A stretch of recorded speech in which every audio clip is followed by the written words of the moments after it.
Esta vez no está Luis Mesina, está Ana Muga en el micrófono. Los saludo, muy buenas tardes, de viernes entre feriado. Un gran saludo a todos nuestros auditores. Luis Mesina se reincorpora la próxima semana, así que le mandamos un gran saludo desde Radio Universidad de Chile en el 102.5 y se puede también escuchar este programa, digamos, FM por Radio Universidad de Chile y en su señal online. Y también por el streaming a través del canal YouTube, canal.social, en nuestro canal. Saludamos a Patito, a Patricio que está por ahí. Saludamos también a Javier que nos apoya en las redes y en todo lo que haya que compartir, los links y todo esto. Y bueno, ha sido una semana muy noticiosa y para miles de chilenos también ha sido una nueva semana a oscuras. Sin acceso a la energía eléctrica, aún hay más de 7.000 hogares que no cuentan con electricidad. En la región metropolitana aún quedan casi 1.000 hogares sin energía, pero es la región de Los Bíos en la que se concentra la mayor cantidad de familias que no cuentan con este vital servicio. Allá son alrededor de 7.000 familias las que no están con luz. La privatización de las compañías estatal de energía quizás fue un gran negocio para las empresas nacionales y extranjeras, pero fue un pésimo negocio para las y los chilenos de todo el mundo y ahí no lo estamos tomando, le estamos tomando el peso en estos momentos. También esta semana apareció Luis Hermosilla, muchos nos preguntamos dónde estaba Luis Hermosilla. Bueno, apareció y declaró durante 8 horas señalando que fue un error todo lo dicho en el audio que lo incrimina. Según su hermano y abogado defensor Juan Pablo Hermosilla, su hermano lo que dijo no lo hizo. Esa es la principal defensa del empresario y del abogado de los empresarios de la derecha, que el 21 de agosto será formalizado por soborno, delitos tributarios y lavado de dinero. Vamos a ver en qué queda este caso. También hoy día, justamente, la prensa de hoy publicó las utilidades de las AFP durante el primer semestre del 2024.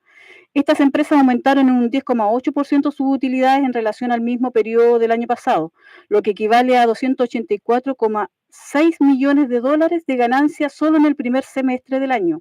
Utilidades que salen a la luz en medio de la discusión de un nuevo proyecto de reforma de pensiones, donde existe mucha presión desde el empresariado, desde la derecha, desde las propias AFP, por mantener este sistema, digamos.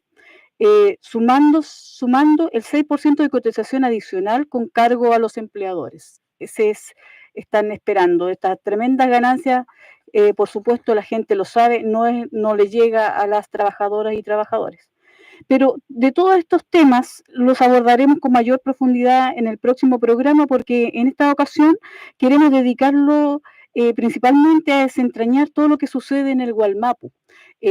También muchos le llaman, bueno, desde el gobierno, la derecha, el oficialismo, se le conoce ahora a toda esta zona como la macro zona sur. Así lo bautizaron, digamos, a partir de todas las políticas de seguridad que se implementaron. Pero ya queremos conocer de primera mano, digamos, cómo está Héctor Yaitul, que está en una huelga de hambre, y estamos en un contacto telefónico con su hijo, Héctor Yaitul.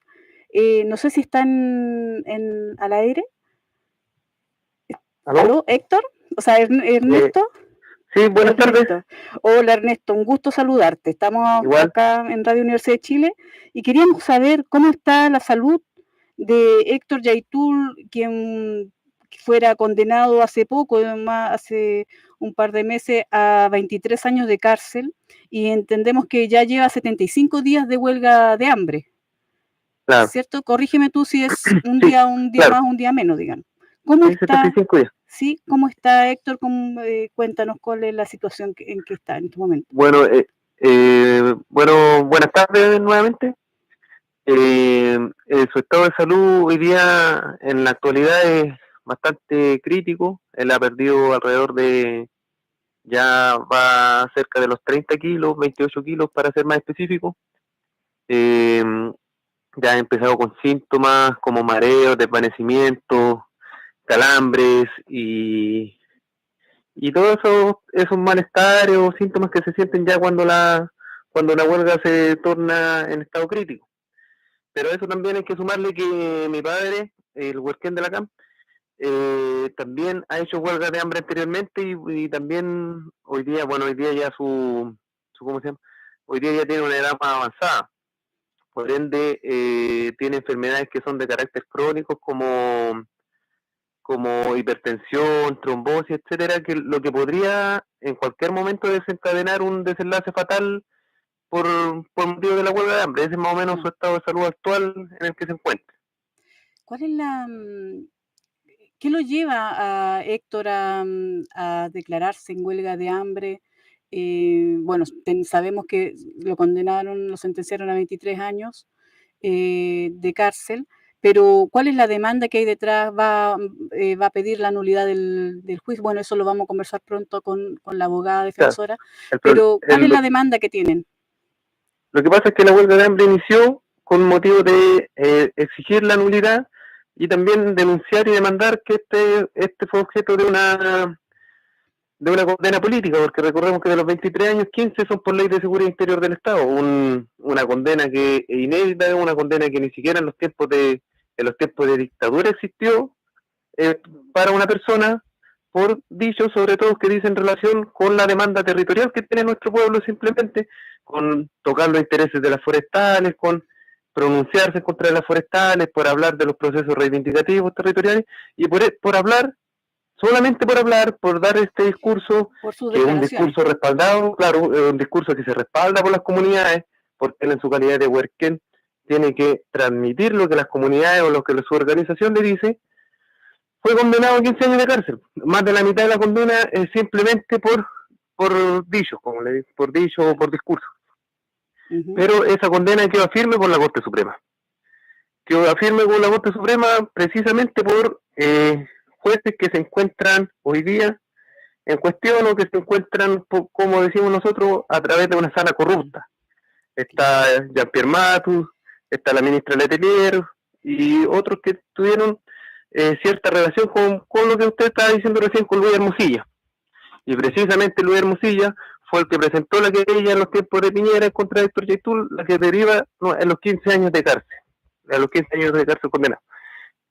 Entonces, esta condena ya se encuentra ejecutoriada, por decirlo de cierta manera, porque la Corte Suprema ya se pronunció sobre el recurso de nulidad y no dio lugar a ella, y los abogados que acompañan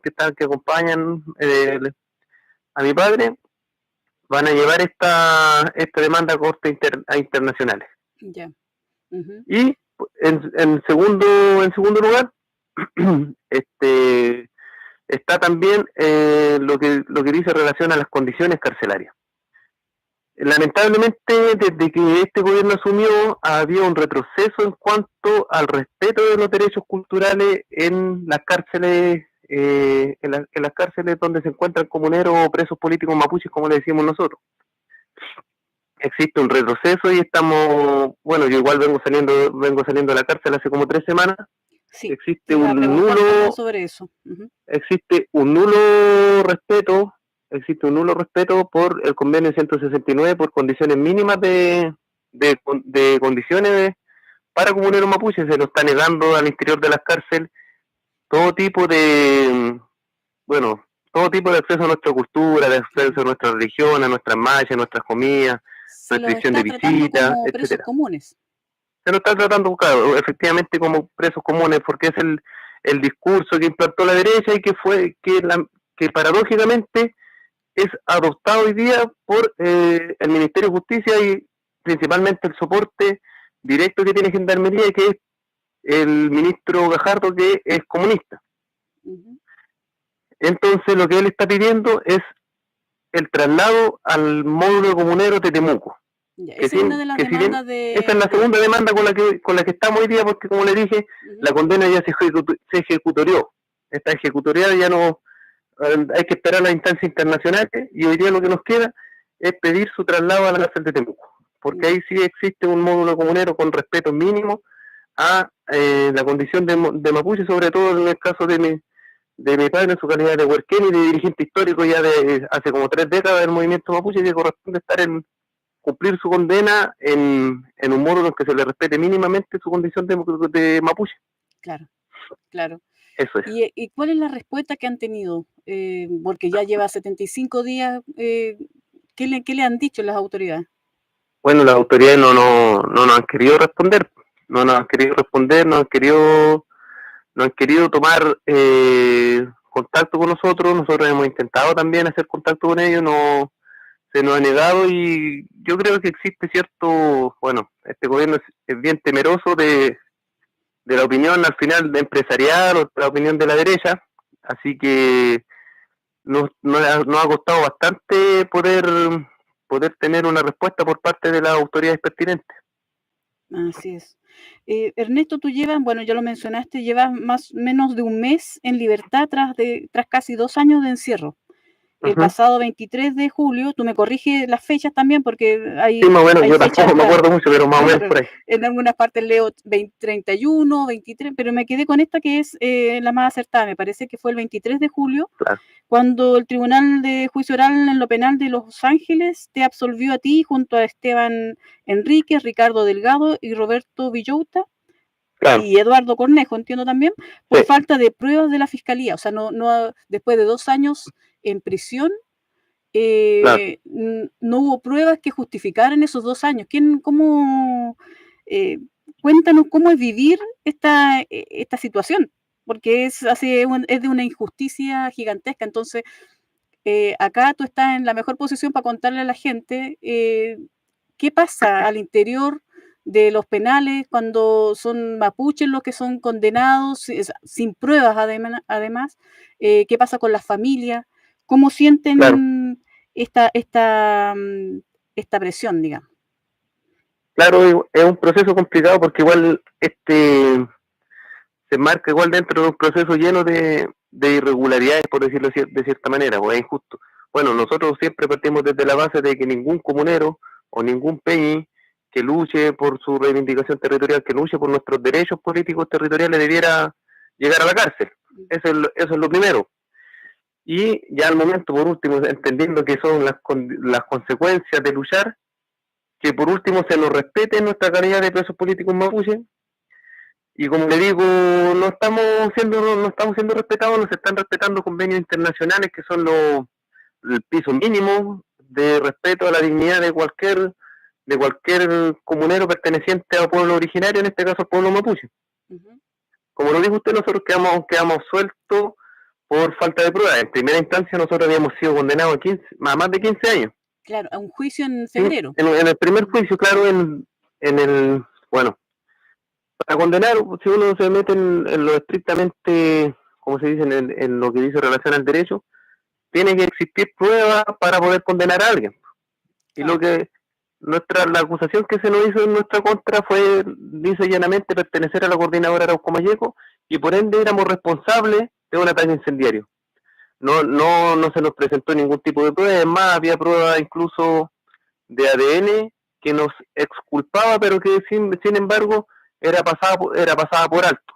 Yeah. También hubo, bueno, nosotros lo pudimos ver al final, que esta fuerza de tarea Macrozona Sur, que fue una fuerza de tarea por parte de la PDI, que se creó exclusivamente para perseguir a la coordinadora Arauco Mayeco, estaba instalando o manipulando antenas telefónicas con el objeto supuestamente de situarnos en ciertos lugares, lo que era falso. Bueno, lo pudimos ver.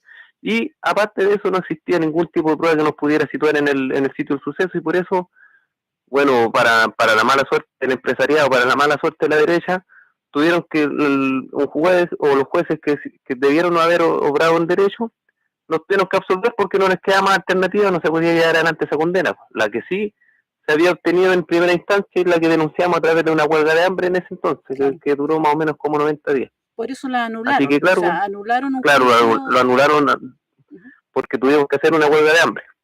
de no haber hecho esa huelga, habrían seguido con un... Habríamos estado condenados el 15 día de hoy a años. 15 años de cárcel. Que, mira, esta información es súper buena que la gente lo conozca, digamos, cuáles son la realidad que está viviendo un sector del país que está totalmente en una comunidad militarizada, Claro, en situaciones bastante extremas, digamos, cuando se denuncia violaciones de los derechos humanos en otros países. En sí, Chile tenemos también una situación bastante grave en la zona sur. ¿Cómo es vivir con tanquetas y militares rodeando las comunidades? Algo claro, es que nos una preguntamos. situación que se encuentra bastante invisibilizada.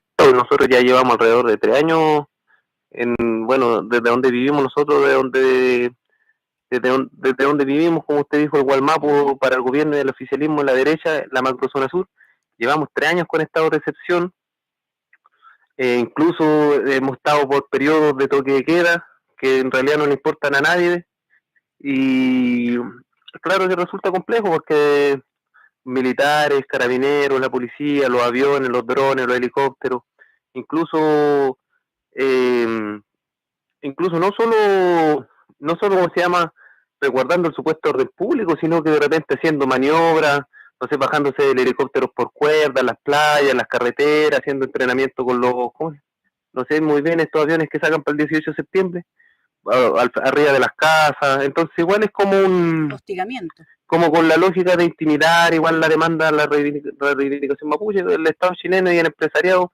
yo creo que ha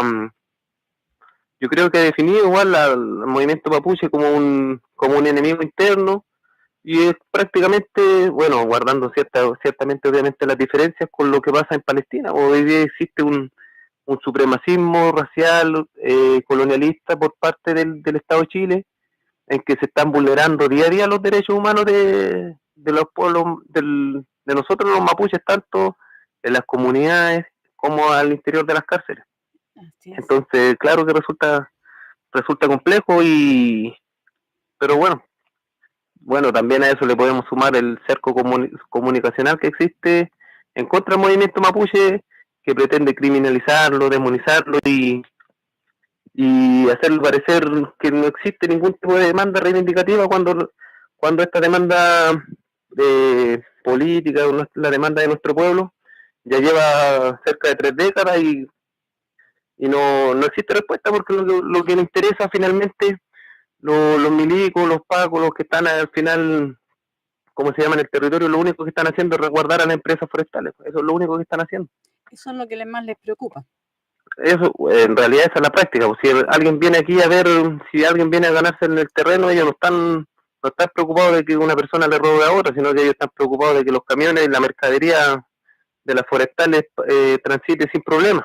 O los predios que estaban en conflicto con comunidades mapuches sean ocupados por las forestales. Esa es su labor principal. Claro. ¿Qué esperan del gobierno? ¿Cuál es del actual gobierno y del Estado chileno en realidad? ¿Cuáles son? Con el actual gobierno yo creo que ¿Hay no. posibilidades de un diálogo? ¿Se espera? ¿Cuál es la idea? A esta altura del partido yo creo que ya no existe posibilidad de diálogo con el gobierno por todo lo que se ha realizado. Ya la política represiva del gobierno de Gabriel Boric ha sido una de las políticas más, yo creo que de los gobiernos más recalcitrantes y de los gobiernos más represivos que hemos vivido hasta ahora, desde que se volvió a la pseudo-democracia por lo menos. Incluso al interior de las cárceles nunca se había estado en estas condiciones de tanta falta de respeto a los derechos humanos y a los derechos culturales de un pueblo. Para nosotros el gobierno de Gabriel Boric ha sido el más racista como dije, desde que existe el conflicto actual. Así que no existe voluntad tampoco de parte del gobierno de llevar a cabo negociaciones, llevar a cabo diálogos que nos No ha habido permitan acercamiento en ese responder a la. sentido. Es que no había un acercamiento, por decirlo de cierta forma, que, que responda a las demandas del movimiento mapuche autonomista. Lo único que había es represión, lo único que había es militarización y con la política salado y garrote nomás pues han llegado a ciertos sectores del mundo mapuche que siempre han sido institucionales y que poco y nada van a responder en lo que dice relación al conflicto que se lleva. Claro. No existe una voluntad política de este gobierno, o por lo menos no se ve, ya yo creo que ya no se vio, porque ya no mucho no queda de responder a las demandas políticas del pueblo mapuche. Bueno, triste. Esperamos que cambie y que cambie la situación, que se escuchen las demandas del pueblo mapuche. Ojalá Héctor esté, no sé, se le pueda cambiar a la cárcel de Temuco y que le respondan a las demandas mínimas que está pidiendo para poder deponer esta huelga. Así que te agradecemos este Ya contacto, nomás, Ernesto. Mucha fuerza para ti, para tu comunidad, para Héctor también nuestro saludo y nuestra esperanza de que todo se vaya mejor. ya muchas gracias, que estén bien. Gracias, que estén muy bien. Gracias por el espacio, saludos, chao. Chao, gracias. Bueno, vamos a seguir profundizando en estos temas con la abogada después de la pausa musical. Vamos a tener acá a Josefa Ainardi, ella es abogada defensora de Héctor Yaitul, también fue la abogada que llevó a cabo la defensa de Ernesto Yaitul junto con otros 4 jóvenes mapuches y que fueron liberados por la falta de pruebas en su contra. En breve vamos a estar acá de vuelta con Josefa Ainardi. Los dejamos con el tema Transformaciones de Joe Bastián. Estamos de vuelta en nuestro programa Debate Social, que se transmite por el 102.5 del dial FM de Radio Universidad de Chile en su señal online y por streaming a través de YouTube, canal Punto Social. Pueden volver, traten de meterse en el canal también, poner me gusta, hacer todas estas cosas que se requiere para que el canal vaya tomando más vida y les llegue la información cuando, si ustedes se suscriben, les va a llegar enseguida cuando estamos transmitiendo el programa. Estamos en estos momentos junto a la abogada Josefa Ainardi Delgado, abogada penal de la Universidad de Concepción con postítulo en litigación penal estratégica por la Universidad Alberto Hurtado, quien junto a la abogada Victoria Borges son las abogadas defensoras de Héctor Yaitul y también defendieron a Ernesto Yaitul o a los coimputados, a los coacusados en esa porque causa. eran 5 jóvenes, ¿no? Sí. En ese momento que salieron, recién estábamos con Ernesto y dimos los nombres, igual tú nos cuentas más antecedentes de este caso. En este caso se demostró varios aspectos complejos como que ha actuado con la justicia en contra de los acusados mapuches.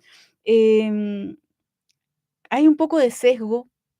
¿Cómo has visto tú la justicia, esto de mantener a 5 jóvenes acusados que los condenaron en febrero, entiendo, los condenaron a 15 años de cárcel en noviembre del 2023? Ya, y los condenaron a 15 años en la cárcel del penal de Los Ángeles, ¿o no? Así es, el Tribunal Oral de Los Ángeles. Los condenó. Y ese juicio fue anulado por el Tribunal de Concepción. La Corte de Apelaciones de Concepción. Así es. Y luego descubren que no hay pruebas. O sea, no hay pruebas suficientes para haberlos condenado por 15 años. Si ellos no hubiesen hecho la huelga de hambre que duró 90 días, quizás estarían todavía presos. Así es. ¿Ya? Sin pruebas. Sí. Entonces, ¿cómo ves tú cómo es el accionar de la justicia en torno a los casos que afectan a los mapuches? Sí. A los de la CAM principalmente, digamos, porque justamente son ellos los que están siendo condenados con esta situación. Sí, hola Ana, ¿cómo estás? Buenas tardes. Saludarte. Sí, aprovecho de saludar y mandar un cariñoso saludo también a Victoria Borges, mi colega, compañera de tantas cosas, que no pudo estar hoy día, pero le mando un saludo afectuoso. Sí, en cuanto a lo que me preguntas, y haciendo eco también al día 75 de huelga de hambre de Héctor Yaitul y además del caso que estabas comentando donde fueron declarados absueltos hace poco el hijo Ernesto Yaitul con el cual estuvieron conversando acá, Ricardo Delgado Reinao, Esteban Enrique Riquelme, Nicolás Villota Alcamán. luego de un segundo juicio donde tuvimos que enfrentarnos a tanto el Ministerio Público como el representante del gobierno que iba como querellante persecutor en todas las causas de la CAM, al menos. En ese sentido, como el mapuche, ¿cierto? Tiene que usar incluso su cuerpo para poder pelear por su propia vida, su dignidad y el acceso a la igualdad y a la justicia. Creo que ahí es importante hacer un punto porque tampoco Héctor Yaitul o miembros de la coordinadora Arauco Mayeco son los únicos mapuches aprisionados por el Estado que han tenido que someterse a estos métodos de protesta, creo yo, tan fuertes como son las huelgas de hambre, pero que no se ven en otro tipo de persecuciones, es decir, prácticamente las huelgas de hambre de personas privadas de libertad dicen relación con presos políticos mapuche. Y eso también dice algo respecto de cómo tienen que ellos verse forzados, incluso con su propio cuerpo, como decía yo, para Poniendo en poder riesgo su salud, su vida, exacto, digamos. su integridad, su salud física y mental, su vida, para tener un mínimo de justicia, por Para que así llamarlo. se le escuche un Y en poco. ese caso resulta súper ejemplificador e importante el caso de los chiquillos, los 4, Ernesto, Esteban, Ricardo y Nicolás, porque de no ser por la huelga de hambre, efectivamente puede ser que nunca se habría anulado ese primer juicio condenatorio y que terminó siendo también en compañía de la red de apoyo, los abogados y ellos mismos, que fueron los que se sometieron a esta huelga. A lo mejor no hubiesen sido ni siquiera escuchados en esos términos y hoy día estarían presos a más de 15 años con una prueba absolutamente insuficiente o casi inexistente. Entonces es importante también recalcar eso porque muchas veces las personas o la opinión pública cree que las huelgas de hambre se hacen por hacer y no es así. Muchas veces se tienen que ver en la obligación, incluso en la necesidad de protestar por este medio porque de otra manera no son escuchados ni tomados en consideración sus argumentos, sus motivos. Claro. Tú planteaste que el gobierno querelló en este caso. ¿Cuál es el efecto de que el gobierno se querelle Claro. en causas como esta? O sea, ¿qué significa? ¿Cómo afecta el caso en sí? Sí, yo creo que ahí hay un punto relevante en cuanto al sesgo racial que tiene el Estado como estructura, que se materializa muchas veces a través de los distintos gobiernos, pero yo hablo como Estado, estructura más permanente, donde efectivamente, a ver, la persecución penal en Chile es única y exclusiva en términos generales del Ministerio Público, la Fiscalía. Ellos son el ente encargado por la Constitución, ¿cierto? Claro. Y exclusivo y autónomo para perseguir delitos. Cuando existen algunos tipos de delitos donde puede intervenir efectivamente como querellante el gobierno, pero lo cierto es que lo hacen solo en este tipo de causas. Entonces también te da a entender algo. Si bien ellos tienen la facultad legal, en eso no hay discusión para que después no digan que la abogada no sabe lo que está hablando, no estamos discutiendo eso, estamos discutiendo que existiendo otras... Pueden hacerse parte de cualquier juicio, digamos. No de cualquiera, sino cuando hay un interés público o de la sociedad, la seguridad de la sociedad, pueden más bien intervenir. Pero eso lo han acotado básicamente a la violencia, mal llamada violencia rural de la mal llamada macrozona sur. Entonces, cuando el Estado, teniendo varias causas donde se puede querellar y acompañar a la fiscalía en la persecución, lo hacen solo en este tipo de casos, también demuestra que hay un sesgo en cuanto, o al menos una no intención política de querer solucionar estos temas por lo que corresponde en sede política. Y lo que hacen es criminalizar en este caso la protesta mapuche a través de querellarse, persecuciones punitivas, de solicitud de pena estratosférica. Otro de los hijos de Héctor Yaitul, Pelentaro específicamente, va a enfrentar su juicio próximamente, donde tanto el Ministerio Público como el representante del gobierno le van pidiendo más de 100 años de cárcel a una persona de 20 años. Entonces, ahí ya hay un tema que el Estado nos está haciendo cargo y creo yo que no es la solución tampoco aprisionar a miembros del pueblo mapuche que están en un conflicto político. Porque no se ha enfrentado ese conflicto Ese político. ese No, conflicto no se ha ese enfrentado, no se ha claro, intentado ni siquiera solucionar, más allá de, mecanismos de represión, como es, claro, el estado de excepción, que ya no es un estado de excepción, es un estado estado de permanente, permanencia, claro, que es inconstitucional. O sea, sí, el estado de excepción, como su nombre lo dice, permite dentro de la misma Constitución utilizarlo, pero no a más de 3 años. claro, O sea, me parece que también ahí hay un tema súper importante en base a la democracia y el Estado de Derecho que vivimos, porque a lo claro. mejor sí, acá en Santiago no se nota eso, Ujú. pero en el Gualmapu, en el territorio del río Biobío hacia el sur, sí hay una situación compleja en ese sentido, el de ver tanquetas todos los días, el de ver militares, carabineros de fuerzas especiales, helicópteros, armas. Entonces, eso influye evidentemente en la vida de las personas que habitan ese territorio. Claro, claro, los niños van creciendo con una Exacto. tutela militar encima permanentemente. Exacto, entonces, ¿a dónde está el límite de ese estado de Ujú, excepción para poder llamarnos efectivamente una democracia? Más que en el papel, en la práctica claro, debiésemos ser una democracia, un estado de claro. derecho.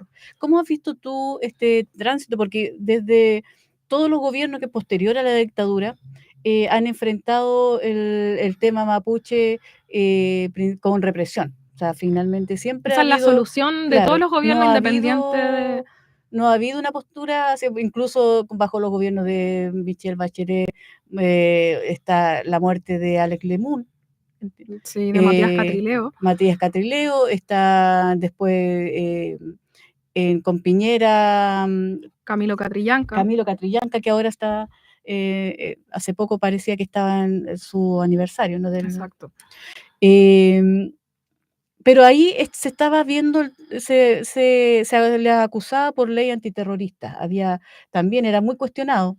Se instalaban, hubo Testigos testigos protegidos, sin protegidos, rostro, ¿cómo se llaman? claro, Sí. todo, y era parte incluso, no se sabía si eran pagados por las forestales, por no, o sea, había todo un manejo. Ahora cambió esa figura, ya no están siendo perseguidos por la ley antiterrorista, sino ahora son acusados como por delitos comunes. Sí.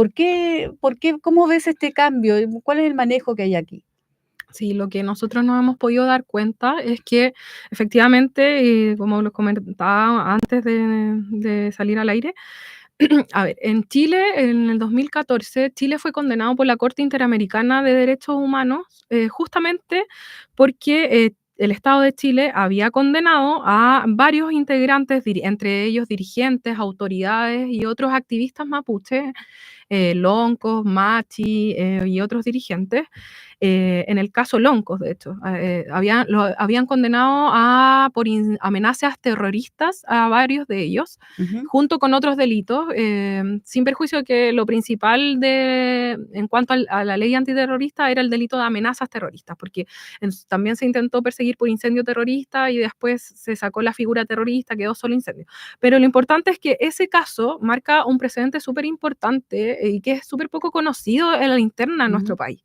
Y es que en el 2014 la Corte Interamericana de Derechos Humanos condena al Estado de Chile porque señala que en la persecución penal a estas personas mapuche hay un sesgo, hay un prejuicio, hay un exceso de figuras como las de testigos protegidos, como la utilización de leyes, en este caso la ley antiterrorista, que es una ley que se crea de manera espuria o antidemocrática porque nace en la dictadura.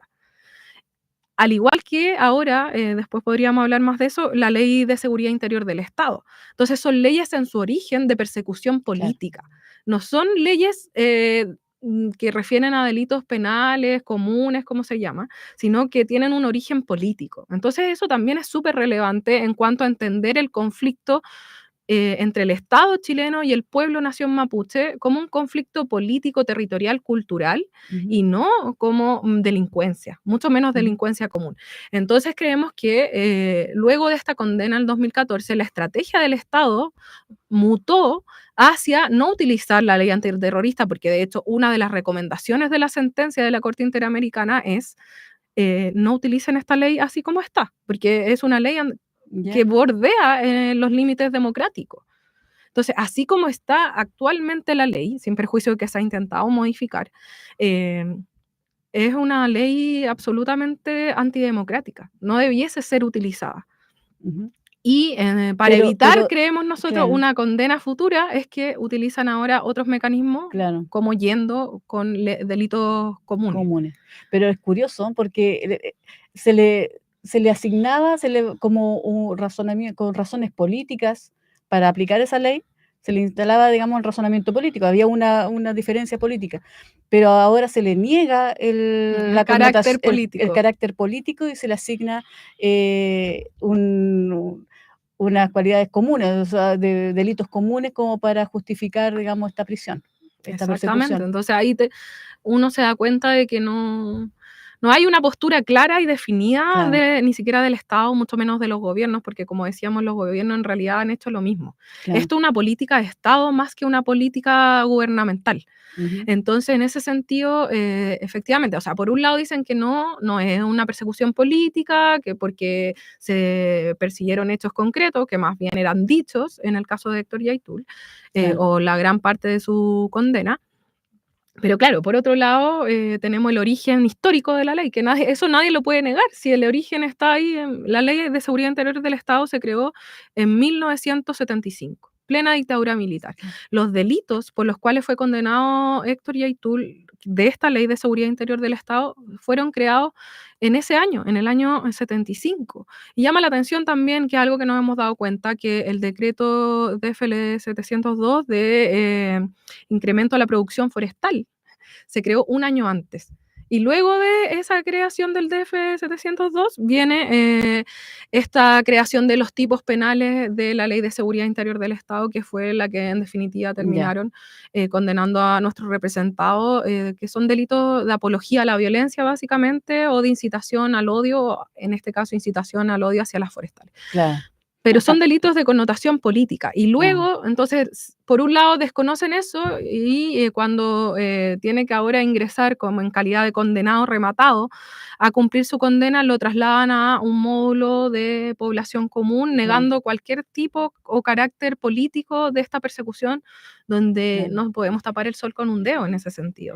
Claro, acá la coordinadora, bueno, lo planteaba también Ernesto en el contacto telefónico, o sea que lo estaban acusando solamente por ser de la coordinadora o declararse miembro de la coordinadora Arauco Mayeco, de la CAM. ¿Tú te refieres a ellos, el caso de Ernesto y En el los caso de otros Ernesto, 4 sí, comuneros? claro, que en el caso, eso es lo que te quería preguntar un poco, em, la carácter de la CAM, digamos, de la Coordinadora Comayuco, que es una organización política mapuche que se define como autonomista y anticapitalista, digamos, dentro de su, y que están por las demandas de su pueblo-nación, Así como es. ya. Puede a nivel legal, digamos, jurídico, por esta razón ser perseguida y declarada inconstitucional como intentó hacerlo hace poco la derecha, porque hizo todo lo de la tramitación para declarar inconstitucional esta organización del pueblo Claro. mapuche. O sea, si tú me preguntas a mí, yo creo que de poder lo pueden hacer, pero no ha rendido ni un fruto en términos jurídicos porque no procede, es Mm, improcedente hacer eso. ¿Por qué? Porque como bien lo dices, la coordinadora es una coordinadora de organización de comunidades en resistencia, con un carácter anticapitalista, efectivamente, y que además reivindican claro, derechos culturales y políticos de su propio pueblo. Muchas veces como chilenos creemos que todo el resto de pueblo indígena tiene que adaptarse a como nosotros vemos la política. Y eso termina siendo colonialista y mm. racista incluso. Pero bueno, los Es que diputados, los ahí es donde políticos de debería haber derecha, esta comunicación política, o sea, intercambio, digamos, ya, demos una solución política porque ellos tienen unas demandas territoriales, culturales, culturales, incluso de representación política distintas a ujú, nosotros. Y yo pero no se han siento, abierto esas posibilidades. es que dicen que, recuerda, en algún momento se salió a decir que no se iba a negociar con la pistola encima de la mesa, pero esas cosas creemos nosotros que es más una conveniencia de la política que se hace a nivel formal. ¿Por qué? Porque si vienen, la ministra dice eso y luego resulta que los que tienen tanquetes, los que tienen armas, durante más de todo su gobierno, ha sido el gobierno. Entonces, ellos presionan por un lado de que no haya pistola encima de la mesa, diciéndolo burdamente o Claro. coloquialmente, pero ellos ejercen una violencia súper importante en el territorio que tampoco dan cuenta de esa situación o lo ven como normal, pero no es normal. Claro. Además de que tiene que ver con una cosa también con mantener a todo un pueblo dentro de, porque son sectores pobres, Exacto. son poblaciones, son territorios empobrecidos, no hay, y ahora están aplicando planes del buen vivir, pero de repente son como para poder Controlar, amansar a un claro. sector, Sí. dividir al otro, generar cuña. El gobierno durante de Sebastián Piñera instaló ahí a Moreno, que también instaló una política de dividir dentro de las Exactamente, comunidades. eso pasa ¿Ah? mucho también. Y ojo que tampoco estamos diciendo que todo el pueblo mapuche es representado a través de la Coordinadora Arauco-Mayeco, pero como nos gusta decirlo, tampoco los chilenos nos vemos representados solo por un partido político o una Claro. forma de pensamiento político. Lo mismo pasa en el pueblo mapuche. Pero sí tiene que ser respetado las manifestaciones políticas de ese pueblo en base sobre todo a su forma, su cosmovisión, su forma de Claro. ver la vida, su forma de desarrollarse culturalmente, espiritualmente. Y eso creo yo que falta entender del lado chileno, por así Claro. decirlo. Ujú. Entonces, mientras no haya una conversación real, honesta, en base a poder respetarnos entre ambos lados, creo que difícilmente va a poder haber una solución política. Y como no lo hay, la solución más rápida que tienen los gobiernos es criminalizar, Claro. que al final es pan para hoy y hambre para mañana, porque Porque se el mantiene. conflicto va a seguir. El conflicto lleva 200 años solo con el Estado chileno, que es desde que se crea el Estado-Nación Claro. chilena. Anteriormente a eso había tenido conflicto el pueblo mapuche con el Reino de España, pero Pero inclusive el Reino de España llegaba a parlamentos. reconoció, a través de Claro. parlamentos, reconoció la autonomía, la autodeterminación y el uso Claro. exclusivo del territorio de ellos, porque ellos son los que han habitado ahí toda la vida, no las forestales, no los grandes latifundistas que vienen desde otros países, y eso es lo que ellos Ujú. quieren dar a entender al mundo. Ujú. Y mientras no se entienda eso, yo creo que difícilmente vamos a poder hablar de una solución de un conflicto histórico. Claro. Vamos ya nos queda poquitos minutos, lo malo en radio se va rapidísimo el tiempo, al caso de Héctor Yaitul. ¿Cómo hay posibilidades de revertir esta condena de alguna manera? Solo queda la sede internacional, que creo ¿Ya? que Ernesto lo comentó. eh, con el fallo del rechazo del recurso de nulidad que intentamos como defensa ante la Corte Suprema y que fue rechazado, ya la sede nacional o la sede interna está agotada. Por lo tanto, la sentencia se encuentra ahora firme y ejecutoriada.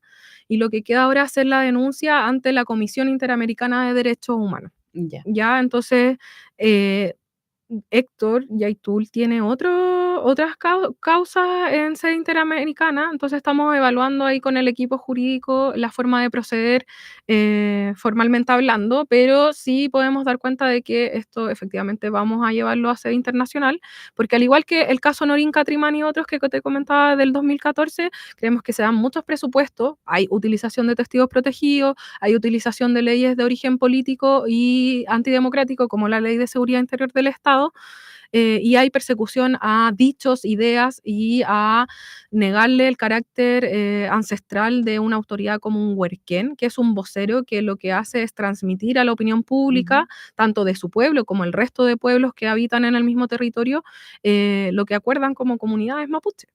Entonces eso tampoco se entendió en el juicio. Claro, claro. ¿Cómo ya terminando, lo último que te puedo alcanzar a preguntar, em, me quedó rondando el tema del rol del gobierno, digamos, frente porque entiendo que se ha instalado como querellante en las causas, incluso más, ha cumplido un rol más allá que el de las propias forestales, digamos, los representantes de las forestales. Efectivamente. Las forestales dejan las causas, en cambio el gobierno sigue insistiendo, digamos, que se condene. Exacto. O sea, se esperaba, se esperaba que cumpliera otro rol un gobierno de esta Sobre todo un característica. gobierno de izquierda, como Ujú. se hacía llamar, al menos en la campaña electoral. Pero lo cierto es que ha tenido el mismo rumbo este gobierno que los gobiernos de derecha de Sebastián Piñera, por ejemplo, o anteriores desde la Concertación. Se Ujú. suponía que iba a haber un cambio aquí, pero resulta que es lo mismo. La persecución, como dices tú, con tanto énfasis o ahínco en este tipo de causas de cualquier sector político, y lo demuestra este gobierno, Claro. sigue igual. ¿Qué se le pediría Yo creo que al gobierno? yo le pediría derechamente que hagan aplicación del convenio 169 de la OIT sobre pueblo indígena, que es un tratado internacional sobre derechos humanos que se ¿Ya? encuentra vigente y ratificado por Chile, por lo tanto debe ser parte integrante de nuestra normativa como Estado. Esto no es jugar a si queremos lo aplicamos, si queremos no. Ya. Debe aplicarse y en ese sentido tomar en consideración esto y intervenir también políticamente en un conflicto que es de origen político, histórico, territorial y no un conflicto delictual. Así es. Te agradecemos mucho la claridad para explicarnos, porque de repente de lejos se pierde un poco la visión de lo que está en conflicto. Sí. Ya, y te agradecemos la claridad. Un saludo a todos nuestros oyentes, nos vemos la próxima semana. Estará aquí Luis tomando el micrófono. Muchas gracias por Muchas su gracias. espacio y el tiempo. Gracias a ti.